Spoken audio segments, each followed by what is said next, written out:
in high definition, where news comes first. This is WECT News at 6. I'm only 17, I got a whole life ahead. I really did not know this was going to happen, man.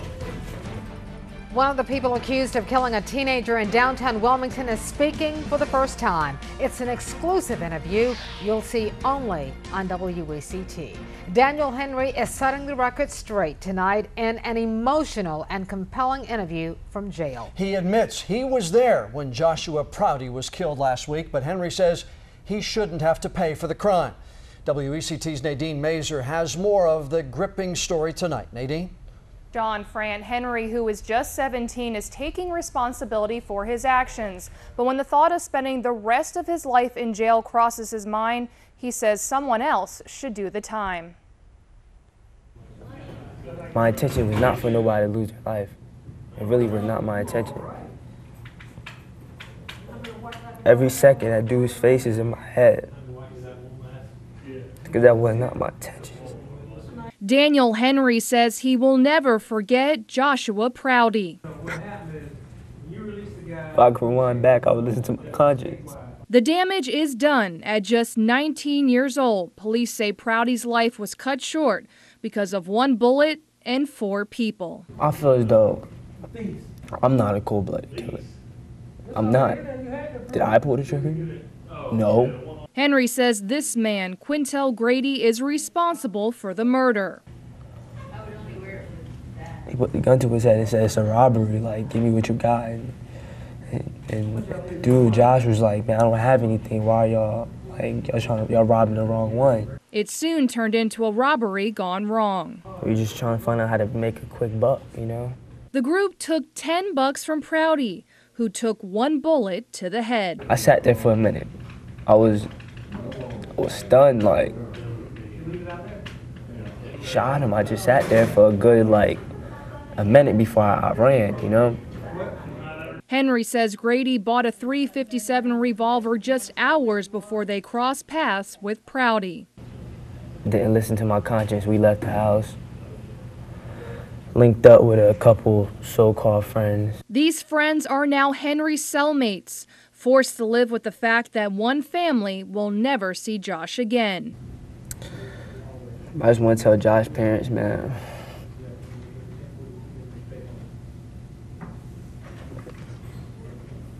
sorry, Miss Prouty. I did not know, man. You have all the reason to just despise me and hate me, man. Certainly in a moving interview there. We dug a little deeper and discovered something interesting about one of the other suspects, Chris Cromartie. Aside from being a well-known boxer in the area, he was heavily involved in the Blue Ribbon Commission. It's a group of local leaders and community members who try to cut down on youth violence. We actually interviewed Cromartie at one of the group's events. We're told he works specifically with children in the northern part of the city. And we're told he was very active until about 6 months ago. Reporting live in the studio, I'm Nadine Mazer. John, back to you.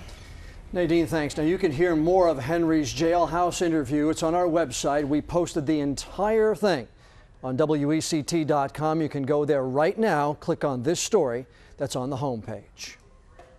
We're learning more about a deadly accident in Columbus County. We first reported as breaking news on Carolina in the morning. We now know the name of the victim. Troopers say Kevin Williams was killed in this crash early this morning on Highway 7476. He's from Charlotte. Troopers say Larry Thompson was also in the wreck. 2 tractor trailers were on the side of the road when a third ran into them. A wreck on River Road sends the driver to the hospital. You can see a truck crashed in the woods. Police say Ronald Simmons was driving and he's the only one hurt. They say his injuries are not life-threatening. The crash closed River Road earlier today, but it's now back open. A new Hanover County Commissioner accused of driving drunk tonight. Brian Berger charged with driving while intoxicated. According to a police report, Berger was pulled over on Market Street early this morning, given 2 ALCO sensor tests. County staff could be asked to make sure that Berger does not have access to any county-owned vehicles. And just in tonight at 6, B.J. Wright gets a bond. According to prosecutors, Wright's been in jail without a bond for months, but he wanted a bond hearing. A judge put a $3.5 million cash bond on Wright today. He's in jail on several charges, including jumping out a courthouse window and jury tampering. A familiar face in Columbus County is also back in the courtroom after a year overseas. WECT's Gavin Johnson met up with one of the assistant district attorneys today, and Gavin reports from the newsroom. Gavin? John, the last time we interviewed Fred Gore, he was gearing up for a year deployment in Kuwait. Gore served as a JAG officer in the National Guards. He's been back at work in the district attorney's office in Columbus County for 2 weeks now. So far, he's been doing administrative work and getting refreshed on court cases. Gore is from Brunswick County. He tells us since being back, he's moved to Whiteville and plans to not only make a difference in the courtroom, but the community. There's opportunities for us to be able to help students know, that we're here and we're positive people and spread the word of what the prosecutor and DA's office does. The elected DA, John David, gives us great flexibility to make sure that we're helping the community as best we can. Now, Gore is a single father of twin boys who are 4 years old. He tells us the most rewarding thing about being back home is being reunited with his sons. Reporting live in the newsroom, Gavin Johnson, WECT News. All right, thanks, Gavin. New at 6, stepping down. Thomas Wolf is resigning as the ABC board chairman, but he will still be a board member. Wolf will fill an open seat on the new Hanover County Board of Commissioners. He says he's giving up his chairman seat so he can spend more time on his new position. No word who will fill the ABC chairman's seat. As an adult, I was offended to read these things. Strippers on the shelf. See what a third grader brought home from school in Carolina Beach that has his parents furious. And we're seeing some warmer air to our south. We're at 76 degrees right now in Dallas, Texas, and this warmer air will continue to move our way. 62 in New Orleans. I'll tell you exactly how warm it's going to get both tomorrow and Thursday coming up. You're watching WECT News at 6. The internet, TV, video games, with so many screens these days, it's easy to see why some children aren't always picking up books. Yeah, but one young reader did pick up a book in Carolina Beach, and WECT's Craig Reck reports that book has one parent challenging the school system. Definitely inappropriate. Tabitha Bockert was not happy when her child brought this book home from school. I have a son who's a senior in high school. I would be embarrassed to know that he read it. But it was her third grader who checked it out of the school library. I was embarrassed to read it. I was embarrassed for my daughter. That's all she needed to see. And this was literally 3 hours of my night last night. Tabitha wrote down every sentence, word, and reference she considers inappropriate. It's not just about the 8-year-olds because, this book, I didn't like it either. It was offensive to me. I'm a 34-year-old woman. I didn't like it. She flipped through the 99 pages in one sitting. Scholastic considers the book at a reading level for 7th graders, but the school sticker shows level 5. You shouldn't have material in your libraries that decides for a parent when you're going to take their child's innocence from them. And her 8-year-old is not the only one. 20 children have borrowed this book, and it's not raised one single question from anyone. She's filing the paperwork to have the book removed, but that doesn't answer all of her questions. And why it happened, how it got under the radar, who's in charge of paying attention. Now one mother is paying attention, and she's ready to read between the lines. In Carolina Beach, Craig Reck, WECT News. A spokesperson for the school system tells us that the book is off the shelves tonight. And that's where it will stay until the challenge process is complete. And of course, we will update you on that as it happens. Well, we know one thing is going to happen. Christmas will be here in 7 days. And it's going to feel more like Christmas. Those temperatures are going to drop. Aisha Scott has your forecast coming up in about 2 minutes. And here's what's coming up on our sister station, Fox Wilmington News at 6:30. The McRib is back at McDonald's. And we have some fun facts you may want to know before you take a bite. We've got that tonight on Fox Wilmington News at 6:30.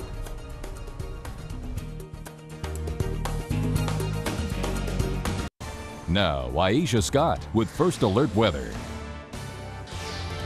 Good Tuesday evening. Those temperatures have started to fall across the area. 57 in Whiteville. We're at 58 in Elizabethtown, 58 as well in Wilmington, 57 in Oak Island, and those temperatures will continue to fall overnight tonight.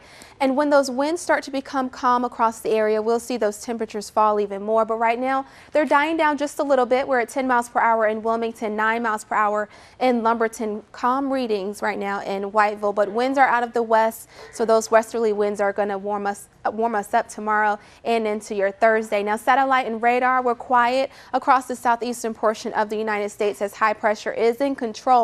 But as we take you over the next 24 hours, what can you expect? Well, by 10 p.m., we'll continue to see those mostly clear skies heading into 2 a.m. this morning. Again, those skies will remain mostly clear. And as you wake up tomorrow morning to head out the door for work, it will be a very nice day. Temperatures are going to start off cold, though, so you may want to take that jacket. But we're looking at about 40 degrees by 6 a.m. And then as we head into your afternoon hours, we'll warm up tomorrow to about 68 degrees. It's going to be a nice one. But I do want to show you, as we continue to move into Thursday morning, we will start to see some cloud cover increase, and that's due to a cold front that's going to make its way from the west. And we'll see the rain moving in as early as Thursday at 11 p.m. And then as that front moves offshore by Friday morning, we will see things start to clear out Friday, but it could be a little breezy at times. So just keep that in mind. Now, your estimated rainfall totals, this is by Friday morning at 10:30. We'll see a little more than 1/2 of an inch in Wilmington and also in Oak Island, a little less than 1/2 of an inch, so about 3/10 of an inch in Fayetteville, and about 1/2 an inch in Whiteville. So not a lot of rain associated with this front, but still we could also see some scattered thunderstorms as well. So you want to stay tuned as we head into Thursday and get closer to Thursday. 39 degrees tonight, though, clear and cold. Those winds will start to diminish as we head into the nighttime hours. 62 degrees for tomorrow, and increasing clouds. And this is actually, okay, here we go, 68 degrees sunny and mild. I was about to say, I think that's the wrong graphic, but 68 degrees sunny and mild for tomorrow. So a nice day. And then as we head into your Thursday, we'll see that cold front continue to move across the area, but the temperatures will warm up. 73 on Thursday, but then as that cold front moves through, we'll see those temperatures drop down significantly. 57 on Friday and 55 for Saturday. So the weekend is going to be in the mid-50s, but Christmas is on the map, I must say. And right now, about 60 degrees on Christmas, but we could see some rain later Christmas Day in the latter part of the day. So the daytime right now looks good. Good news on Saturday and Sunday. Sunny conditions for all those last-second shoppers. Last-minute shoppers. Brand, your last-minute. I am too, actually. Yeah, I'll see you out there. Yeah. Thank you, Aisha. You're welcome. Okay, well, the UNCW Ladies Seahawks on the road tonight, trying to do something for the first time this year. Bob Bonner will have more on that coming up in sports.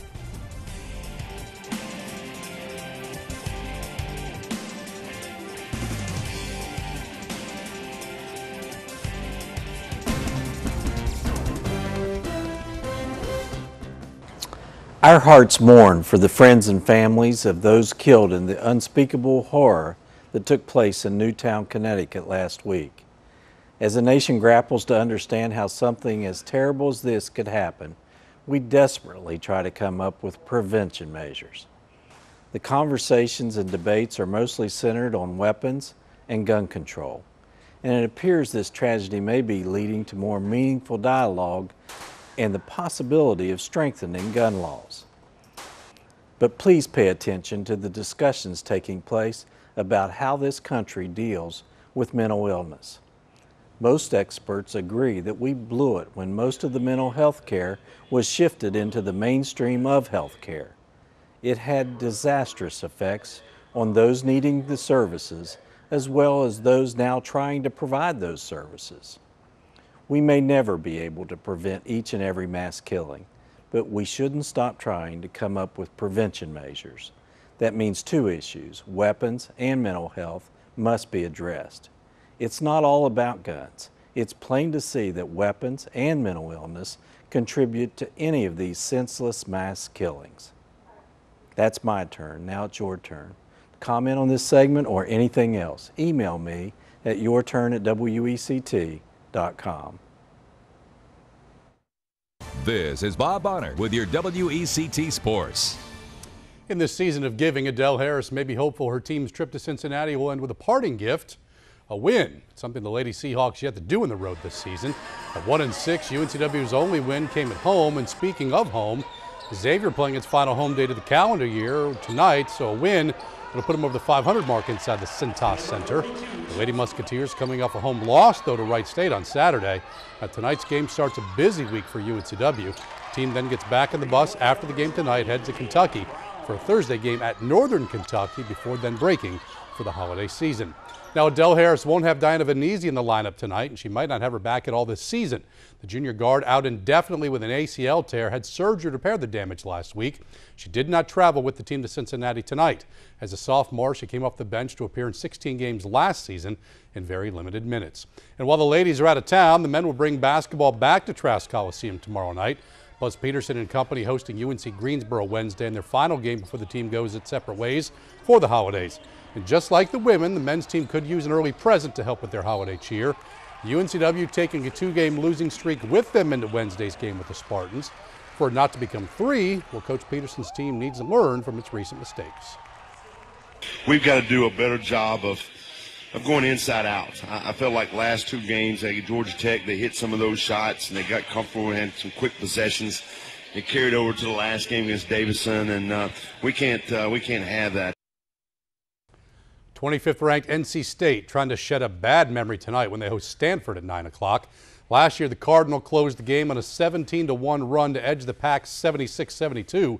Stanford well equipped to challenge the Wolfpack again this year inside, especially in the offensive glass. The Cardinal are averaging just over 13 offensive rebounds per game. Tonight's the third of 6 straight home dates for NC State, which has won its last 2. We go to football now, where East Lincoln's Mike Bias is the Associated Press Coach of the Year after leading the program to its first ever state title. East Lincoln knocked off 3-time defending champion Tarboro in Class 2A. In his 8th season at East Lincoln, his team won its games by an average margin of 24 points this season. Our high school football plays of the year bracket down to the Final 4, and there were plenty of upsets in round 1.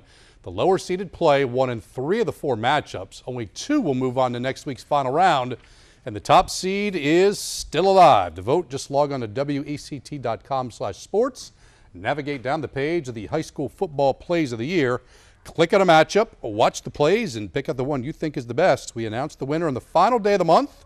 You have until Sunday to vote on the Final 4. College level, Texas A&M's Johnny Manziel can add to his trophy collection. This afternoon, he was the Associated Press's pick for the Player of the Year.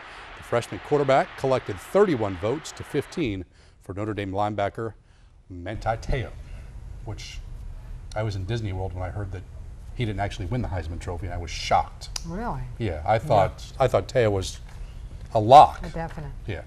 And I thought that Jonathan Cooper was just about a lock for the Outland Trophy, too. It was as big a surprise, I think, in that contest as it was in the it was good to see Coop. It was good to see Coop get on the AP team, and he'll be playing next year on Sundays. Right. But yeah, when that award was announced, I guess it was 10 days or so ago. Yeah, I had everything written in the back. I was just waiting for the video to come in so we could edit it, and then it was, all right, well, I guess I'm the jinx because you just thought it was a lock. Well, all the experts did too. Yeah. All the websites should win Cooper, will win Cooper. I mean, that's what all of them thought. That's why you don't always believe what you read. Surprise, surprise. Yes. All right, thanks, Bob. Yep. We'll be right back. With the new WECT mobile app, you'll never be without WECT News. From WECTnews.com to text and email alerts for breaking news and weather. WECT News. It's all right here in the palm of your hand.